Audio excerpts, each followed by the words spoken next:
Hi, I'm Karen Dovehawk, and I'm all about connecting with nature and helping people do that, especially when they feel disconnected in their lives. I was just walking down one of my favorite paths and saw that somebody had left behind a little bit of magic.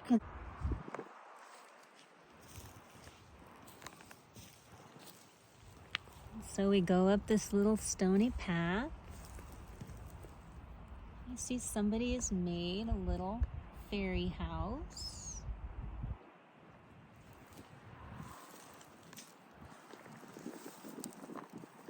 Somebody's left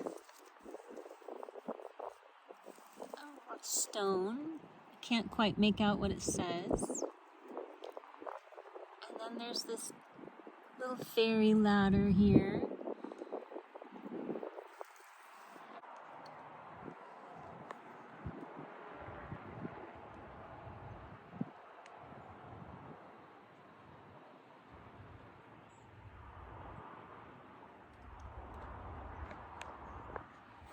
And so I love it. I don't know about you, but I love these things.